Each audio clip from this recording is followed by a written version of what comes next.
A dimensão de uma espiritualidade é diferente da dimensão religiosa. A dimensão religiosa da nossa vida faz com que, por exemplo, a gente tenha o mínimo de obrigações. A primeira obrigação, sem dúvida nenhuma, é minimamente, para quem goza de saúde, obviamente, ir às missas dominicais, presencialmente. Eu inúmeras vezes insisto que aqui nós participamos, se estamos aí do outro lado, de uma celebração da palavra. A Eucaristia é celebrada aqui e é transmitida pela Rede Vida de televisão. Inclusive nesse dia, patrocinada pelos filhos e filhas de São José às quartas-feiras. Então, se trata de uma experiência existencial. O que faz com que a religião se torne uma experiência existencial é uma espiritualidade, é um caminho que a gente tem que percorrer, que não começa fora da gente, começa dentro da gente. E esse caminho se chama renúncia. Então, para que a minha missa dominical deixe de ser um preceito e passe a ser também um bem espiritual para a minha vida, quando aquela visita chega, quando o filho anuncia que vem, quando existe um problema, eu digo, não, em primeiro lugar está a vida que eu preciso me alimentar de Deus na Eucaristia. Veja, isso não é dizer que a pessoa não é importante, dizer que o marido não é importante, que o filho não é importante, não, isso é dizer o que é mais necessário para a minha vida.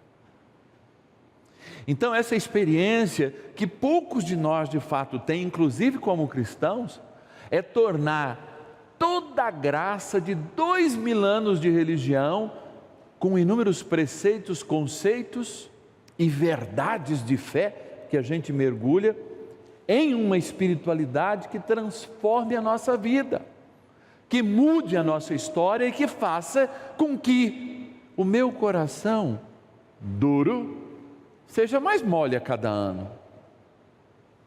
Daqui a pouco vem de novo a quaresma. E aí eu digo, o que você mudou da quaresma passada até essa? Aí se você disser nada, eu digo, existe um problema, que não é com aquilo que Deus te dá, nem o instrumento religioso, nem o Espírito Santo, porque é Deus que realiza essa obra em nós. Só que Ele só realiza essa obra se a gente disser, sou a sua casa, sou para viver em teu amor. A leitura de hoje vai dizer justamente isso. Deus é quem realiza em vós tanto querer como fazer, mas Ele respeita o nosso querer. O primeiro passo nós temos que dar.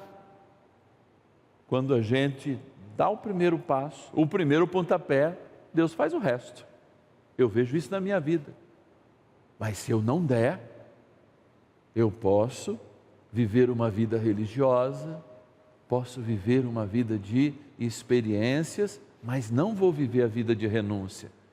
E por vezes Deus me faz renunciar, sim, às coisas que eu mais amo, sim, às coisas que mais me importam, para que de fato eu possa viver o quê?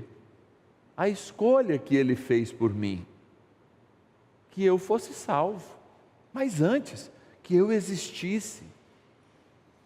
Na Bíblia, por exemplo, se você pega um profeta que aparece em 3 capítulos praticamente, com clareza, que é Elias.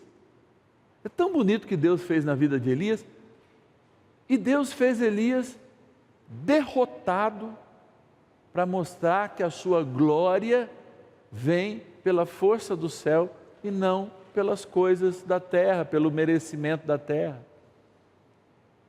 E aqui da mesma forma, São Paulo está dizendo aos filipenses, olha, eu estou indo para longe de vocês. Por quê? Porque quando aquele que é mestre vai para longe, o discípulo vai verdadeiramente fazer aquilo que aprendeu. Aliás, a noção de ética é isso. O que a gente faz longe dos olhos do outro é a ética nossa, são os valores. Porque eu não preciso, e eu me lembro quando eu era pequenininho, meus pais participavam do cursilho de cristandade, o Toninha Domingas, e eu me lembro que tinha lá uma mesa com um olho de Deus, Deus está olhando, que você mesmo fazia o troco. Mas a ética é justamente quando você faz longe dos olhos dos outros aquilo que você faz à vista de todos. E isso é uma coisa difícil de trabalhar na gente, especialmente brasileiro. Nós gostamos de dar jeitinho em tudo, inclusive na religião. Quem de nós nunca pediu para facilitar um sacramento, para ajudar um filho, uma filha, etc., para adiantar uma primeira Eucaristia, para aceitar um casamento na chácara? Todos nós vivemos isso, porque a gente acha que quando a gente abre essa porta e tem um CNPJ, essa porta chamada igreja, Deus vai se condicionar à minha vontade, como muitas, de fato, igrejas o fazem, e não o contrário. Então, a gente acha assim, se eu faltar à missa do domingo, a minha semana vai ser sem a graça de Deus. Não. Se você faltar à missa domingo, a sua semana pode ser melhor do que se você não tivesse ido. Mas você perdeu o alimento para a sua alma. Você perdeu Deus se doando e te pedindo no dia que é dele: esteja comigo, viva isso. Então, quando a gente olha, por exemplo, o final dos tempos, eles falam assim: ó, no final dos tempos não vai ter iniquidade. As pessoas vão ser corruptas, vão corromper a sua relação com Deus.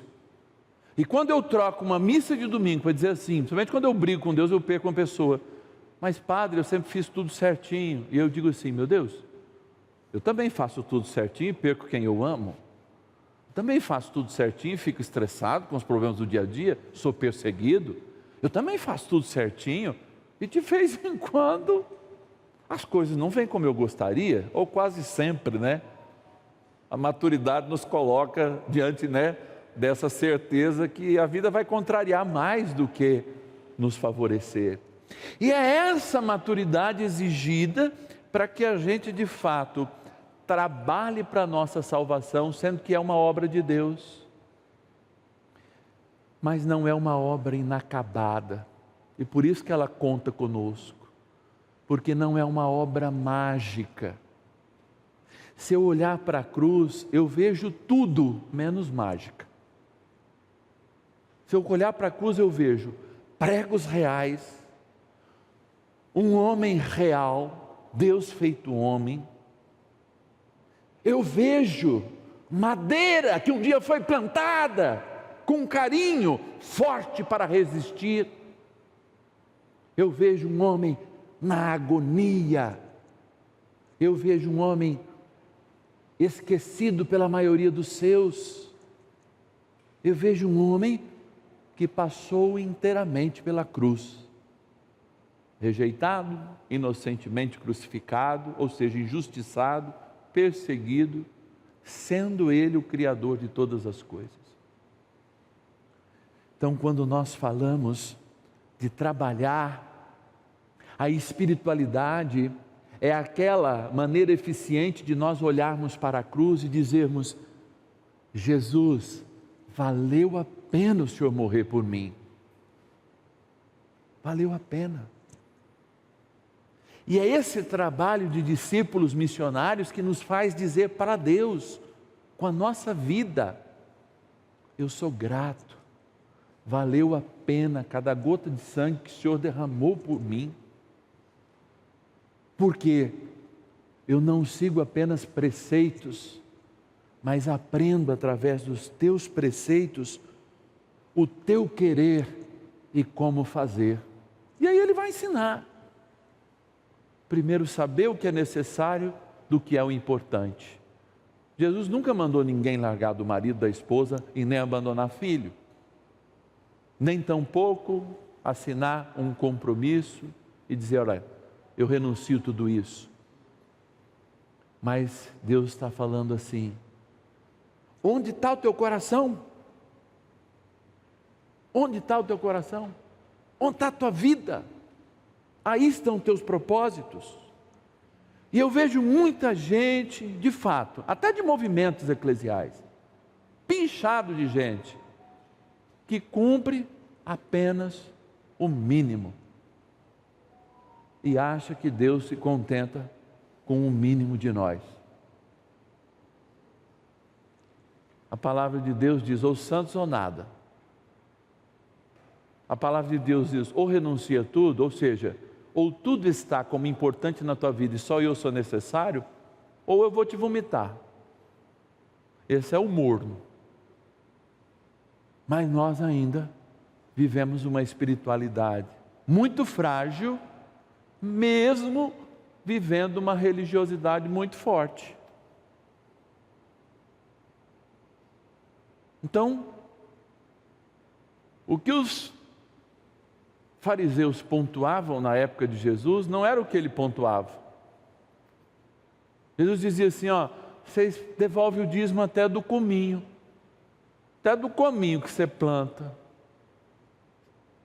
mas o vosso coração não está em meu. Talvez Jesus chegue um dia para a gente e fale assim: vocês iam até na missa todo domingo, mas o seu coração não estava em mim. Vocês tinham missa diária, mas o que vocês ouviam, vocês não colocavam em prática. Eu não quero chegar diante de Deus sentindo essa vergonha e esse medo. Porque aí, de fato, até a gente vai se esconder. Não pense que Deus vai condenar a gente, sendo que Ele já morreu para a gente. E a gente mesmo vai dizer: olha, realmente, Deus, ó, tem aí um purgatóriozinho, ou será que nem digno do purgatório eu sou? É o inferno mesmo meu lugar. Pode deixar, você vai dizer isso quando tiver consciência de todo o amor que foi derramado para ti na cruz. Agora, hoje eu tenho que me perguntar: vale a pena o que Jesus passou por mim, pela forma em que eu vivo a minha religião e a minha espiritualidade? Será que em cada missa eu mergulho nesse sacrifício?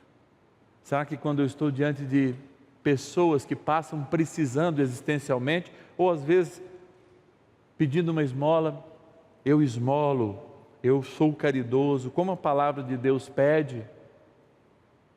Então nós estaremos um dia diante da nossa consciência. Não pense vocês, esse vai ser o julgamento. Só que existirá uma grande luz, um grande holofote, em que eu vou olhar para mim e dizer assim: não, eu sou digno, eu não sou. Eu digo, inclusive como sacerdote, me acho indigno de receber todo o amor de Deus que foi me dado na cruz. Espero que ao longo dos meus anos eu consiga corresponder a esse amor com a minha vida, até dando ela, se preciso for, por conta da boa notícia de Deus, do seu Evangelho, do próprio Cristo na igreja. E é importante que a gente pense isso, porque se nesse dia eu estou ouvindo isso, isso é para mim. Esse 6 de novembro de 2024 é para mim, não é para o outro ouvir, é para mim. É para que eu saiba se de fato a minha religião está preenchida por uma espiritualidade de renúncia, quando Deus faz a obra, mas Ele é o dono do querer e do fazer, mas eu completo essa obra na minha vida, como diz São Paulo. E lá diante dele eu vou dizer: valeu a pena. Eu acho que eu posso entrar nesta morada que o meu trabalho, a minha renúncia completada no dia a dia, fez com que aquele sangue derramado valesse um pouco a pena para mim. Então se pergunte hoje: todo o sangue derramado de Jesus na cruz valeu a pena pela vida que você leva espiritualmente falando e pela correspondência a essa vida falando de modo religioso? Repito, religião é só preceito. Nós temos enchido cada missa com essa renúncia, com esse sacrifício, com essa vida que Deus vai dar daqui a pouquinho para a gente, quando a gente oferece o mínimo, o fruto do trabalho humano, é plantar o trigo, mas ninguém controla o sol nem a chuva, é moer o trigo e fazê-lo farinha e depois pão. O fruto do trabalho humano é colher a uva e deixá-la fermentá-la para viver o vinho, mas quem dá a uva, dá a chuva, dá o sol, inventou a videira e criou a videira foi o próprio Deus. Ou seja, será que minha vida completa esse trabalho de Deus para tornar o trigo que eu planto, a espiritualidade que de fato eu vivo em testemunho, em partilha, em comunhão? Se não, agora, algum dia, a nossa religiosidade vai perder o sentido. E aí, a gente vai perder o caminho. E se arrepender, tarde, lá diante de Deus, quando nada mais poderá ser mudado. Não é fácil, mas não é impossível, porque quem faz o querer e o fazer é o próprio Deus. Louvado seja nosso Senhor Jesus Cristo.